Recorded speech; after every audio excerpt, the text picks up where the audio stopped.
तो hello friends, स्वागत है अपने YouTube channel education by Gupta ji में। तो आप सभी के लिए फिर से 30 मोस्ट इंपोर्टेंट क्वेश्चन लेके आ चुके हैं दोस्तों, जो कि क्लास 10th वाले के लिए सोशल साइंस का है। तो क्या करना है, इसको आपको सही से ही नोट कर लेना है। सारे बोर्ड एग्जाम में पूछे जाने वाला प्रश्न है, 100% बोर्ड परीक्षा में इसी में से आएगा। तो क्या करना है, इसको आपको सही से ही नोट कर लेना है। जो जो मैं क्वेश्चन बताता जाता हूँ 100% बोर्ड परीक्षा में इसी में से आने वाला है। तो क्या करना है, इसको आपको सही से ही नोट कर लेना है। अगर उससे पहले मेरे इस चैनल पर पहली बार आए हैं तो मेरे इस चैनल को सब्सक्राइब और साथ में बेल आइकन दबा दीजिए, ताकि हमारा कोई भी नया वीडियो अपलोड हो तुरंत आप तक पहुंच जाए। तो चलिए बिना समय का क्वेश्चन की ओर चलते हैं। तो आपको पहला नंबर में दिया है गरीबल्टी। गरीबल्टी जो था वो पेशे से क्या था, तो इसका राइट आंसर, एक के राइट आंसर डी हो जाए, नाविक था। गरीबल्टी पेशे से क्या था, तो नाविक था। इसको आपको सही से ही नोट कर लेना है दोस्तों। तो चलिए अगले क्वेश्चन की ओर चलते हैं। तो आपको दूसरे नंबर में दिया साम्यवादी घोषणा पत्र के लेखक कौन थे दोस्तों।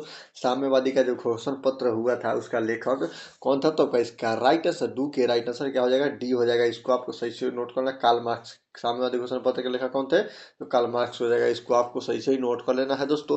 तो चलिए अगले क्वेश्चन की ओर चलते हैं। तो आपको तीसरे नंबर में साम्यवादी शासन का पहला प्रयोग कहाँ हुआ था, तो साम्यवादी शासन का पहला प्रयोग कहाँ हुआ था, तो इसका राइट आंसर, तीन के राइट आंसर ये हो जाएगा। रूस में हुआ था साम्यवादी का पहला प्रयोग रूस में हुआ था। ये राइट आंसर इसका सही हो जाएगा। तो चलिए अगले क्वेश्चन की ओर चलते हैं। तो आपको 4 नंबर में दिया जा रहा है, 4 नंबर में वियतनाम में रहने वाले फ्रांसीसी नागरिकों को क्या कहा जाता है, क्या कहा जाता है वियतनाम में रहने वाले फ्रांसीसी को, तो इसका राइट आंसर, 4 के राइट आंसर क्या हो जाएगा, 4 के राइट आंसर सी हो जाएगा, कोलोन हो जाएगा, सी हो जाएगा। इसको आपको सही से नोट करना। वियतनाम में जो रहने वाले फ्रांसीसी थे उसको कोलोन कहा जाता है। इसको आपको सही से नोट कर लेना है।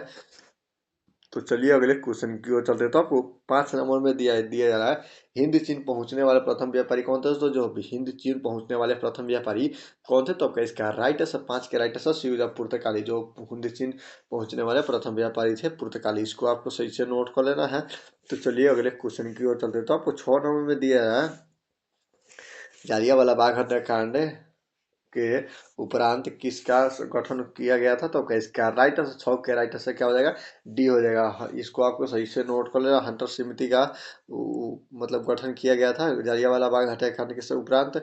इसको आपको सही से नोट कर लेना है। तो चलिए अगले क्वेश्चन की ओर चल देता हूँ। आपको 7 नंबर रंपा विद्रोह कब हुआ, रंपा विद्रोह कब हुआ था, तो इसका राइट आंसर, 7 के राइट आंसर क्या हो जाएगा, 7 के राइट आंसर ये हो जाएगा, 1916 ईस्वी में रंपा विद्रोह हुआ था। 7 का राइट आंसर इसका, ये राइट आंसर इसका सही हो जाएगा, 7 के। तो चलिए अगले क्वेश्चन की ओर चलते। तो आपको 8 नंबर में, भारत में पहली जूट मिल कहाँ स्थापित की गई थी, भारत में पहली जूट मिल कहाँ स्थापित की गई थी, तो इसका राइट आंसर, 8 के राइट आंसर क्या हो जाएगा, 8 के राइट आंसर ये हो जाएगा, बंगाल में। भारत मतलब बंगाल में जूट मिल स्थापित की गई थी भारत में। इसको आपको सही से नोट कर लेना है।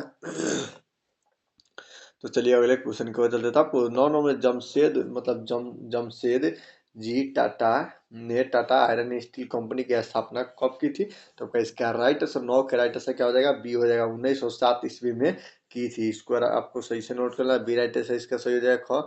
तो चलिए अगले क्वेश्चन की ओर चलते। था आपको 10 नंबर में दादा साहेब फाल्के में मतलब ने निम्नलिखित में किस फिल्म का निर्माण किया था, तो इसका राइट आंसर, 10 के राइट आंसर क्या हो जाएगा, 10 के राइट आंसर ये हो जाएगा, राजा हरिश्चंद्र फिल्म की निर्माण की थी बाबा साहेब ने। इसको आपको सही से नोट कर लेना है। तो चलिए अगले क्वेश्चन की ओर चलते। आपको 11 नंबर में, इनमें से कौन हमारे देश में लुप्त हो चुका है दोस्तों, इनमें से कौन हमारे देश में लुप्त हो चुका है, तो इसका राइट आंसर, 11 के राइट आंसर ये हो जाएगा, चीता हो जाएगा। इसको आपको सही से नोट कर लेना, चीता हमारे देश में विलुप्त हो चुका है। इसको आपको सही से नोट कर लेना है। इनमें से कौन सा देश हमारे देश में लुप्त हो,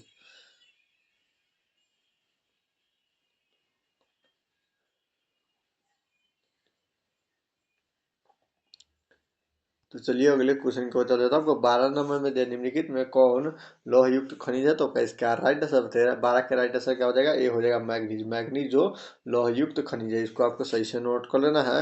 तो चलिए अगले क्वेश्चन की ओर चलते हैं। तो आपको 13 नंबर में दिया रहा है, निम्न में कौन सा उद्योग चूना पत्थर को कच्चा माल के रूप में तैयार करता है, तो इसका राइट आंसर, 13 के राइट आंसर क्या हो जाएगा, सी हो जाएगा, सीमेंट। सीमेंट में कच्चा माल के रूप में चूना पत्थर का उपयोग किया जाता है। इसको आपको सही से नोट कर लेना है।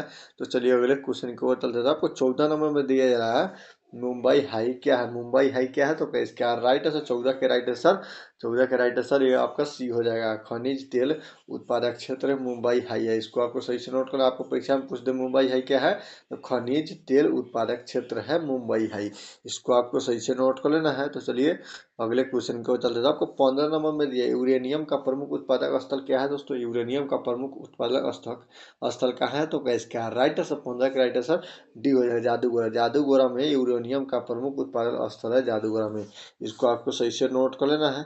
तो चलिए अगले क्वेश्चन को चल देता है। आपको 16 नंबर में पर्वतीय भाग में किस प्रकार के रेल मार्ग बनाए जाए गए हैं दोस्तों, पर्वतीय मतलब पहाड़ में किस प्रकार के रेल मार्ग बनाए जाते हैं, तो इसका राइट आंसर 16 का राइट आंसर क्या हो जाएगा, बी हो जाएगा, इसको आपको सही से नोट कर लेना है। सखरी लाइन पहाड़ियों में संखरी लाइन बनाई जाती है, इसको आपको सही से नोट कर लेना है। तो चलिए अगले क्वेश्चन की ओर चलते हैं। आपको 17 नंबर में दिया है कि बिहार में कितनी भूमि कृषि के अंतर्गत आती है, तो क्या इसका राइट आंसर 17 के राइट आंसर बी हो जाएगा, इसको आपको सही से नोट कर लेना। 3/4 आती है बिहार में कृषि भूमि में, इसको आपको सही से नोट कर लेना है।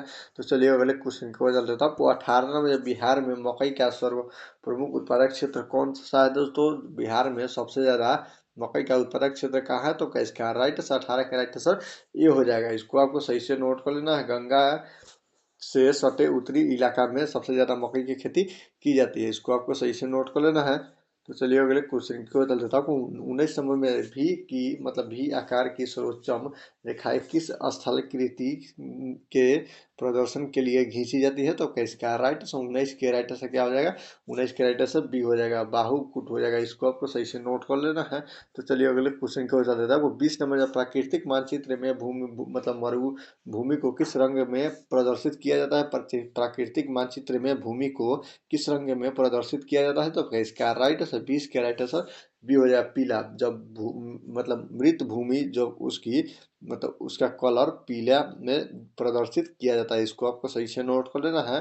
तो चलिए अगले क्वेश्चन की ओर चल देता है। आपको 21 नंबर भारत में कहा औरतों के लिए आरक्षण की व्यवस्था की गई है, भारत में कहा औरतों के लिए आरक्षण की व्यवस्था की गई है, तो इसका राइट आंसर 21 के राइट आंसर डी हो जाएगा, इसको आपको सही से नोट कर लेना। पंचायती राज संस्थाएं में भारत में औरतों के लिए व्यवस्था की गई है, इसको आपको सही से नोट कर लेना है। तो चलिए अगले क्वेश्चन की ओर चल देता है। आपको 7 नंबर में दिया है सत्ता में साझेदारी का प्रमुख कारण इनमें से कौन है दोस्तों, सत्ता में साझेदारी का प्रमुख कारण इनमें से कौन है, तो इसका राइट आंसर 22 के राइट आंसर डी हो जाएगा, इसको आपको सही से नोट कर लेना। सरकार का निर्धारित कार्य मतलब कार्यकाल पूरा करने के लिए सत्ता में साझेदारी की प्रमुख कारण है, इसको आपको सही से नोट कर लेना है। तो चलिए अगले क्वेश्चन की ओर चल देता है। आपको 23 नंबर में दिया मतलब भारतीय संघीय में किस राज्य को विशेष राज्य का दर्जा प्राप्त है, तो इसका राइट आंसर 23 के राइट आंसर डी हो जाएगा, जम्मू कश्मीर को मतलब भारतीय संघीय में विशेष दर्जा प्राप्त हुआ है जम्मू कश्मीर को, उसको आपको सही से नोट कर लेना है। तो चलिए अगले क्वेश्चन की ओर चल देता है। आपको 24 नंबर संघ सरकार का उदाहरण, संघ सरकार का उदाहरण क्या है, तो इसका राइट आंसर 24 के राइट आंसर ये हो जाएगा, इसको आपको सही से नोट कर लो, अमेरिका हो जाएगा। तो चलिए अगले क्वेश्चन की ओर चल देता है। आपको 25 नंबर में दिया है गठबंधन सरकार की पकड़ प्रसार पर होती है, तो किस पर होती है, गठबंधन सरकार की पकड़ किस प्रकार पर होती है, तो इसका राइट आंसर किस प्रकार की होती है गठबंधन सरकार की पकड़, तो इसका राइट आंसर 25 के राइट आंसर क्या हो जाएगा, बी हो जाएगा, ढीली होती है, गठबंधन सरकार की पकड़ ढीली होती है, इसको आपको सही से नोट कर लेना है। तो चलिए अगले क्वेश्चन की ओर चलते हैं। आपको 26 नंबर में दिया है निम्नलिखित में कौन राष्ट्रीय दल नहीं है, तो इनमें से कौन राष्ट्रीय दल नहीं है, तो इसका राइट आंसर 26 के राइट आंसर सी हो जाएगा, इसको आपको सही से नोट कर लेना। लोक जनशक्ति पार्टी निम्नलिखित में से कौन सा राष्ट्रीय दल नहीं है, तो लोक जनशक्ति पार्टी हो जाएगा, इसको आपको सही से नोट कर लेना है। तो चलिए अगले क्वेश्चन की ओर चलते हैं। आपको 27 नंबर में दिया है भारत में किस तरह की लोकतंत्र की व्यवस्था की गई है दोस्तों, तो इसका राइट आंसर 27 के राइट आंसर बी हो जाएगा, अप्रत्यक्ष की व्यवस्था की गई है भारत में, इसको आपको सही से नोट कर लेना है। तो चलिए अगले क्वेश्चन की ओर चलते हैं। आपको 28 नंबर निम्नलिखित में किस देश की महिलाएं आज भी मताधिकार से वंचित है, तो इसका राइट आंसर 28 के राइट आंसर सी हो जाएगा, इसको आपको सही से नोट कर लेना है। गहरी मतलब सऊदी अरब में, इसको आपको सही से नोट कर लेना है। तो चलिए अगले क्वेश्चन की ओर चलते हैं। आपको 29 नंबर नए विश्व सर्वेक्षण के अनुसार भारत में मतदाताओं की संख्या कितनी है, तो इसका राइट आंसर 29 के राइट आंसर क्या हो जाएगा, 29 के राइट आंसर ये हो जाएगा, इसको आपको सही से नोट कर लेना है। 100 मतलब करीब 71 करोड़, इसको आपको सही से नोट कर लेना है दोस्तों। तो चलिए अगले क्वेश्चन की ओर चलते हैं। आपको 30 नंबर में जो निम्नलिखित में कौन नवीकरणीय प्राकृतिक संसाधन है, तो आपका इसका राइट आंसर 30 के राइट आंसर सी हो जाए भूमिगत जल, जो कि नवीकरणीय प्राकृतिक संसाधन है, इसको आपको सही से नोट कर लेना है। तो उम्मीद करते हुए वीडियो आप लोग के लिए अच्छा लगा हो, और अच्छा लगा हो तो वीडियो कर दीजिए लाइक और चैनल का सब्सक्राइब। तब तक जय हिंद, जय भारत।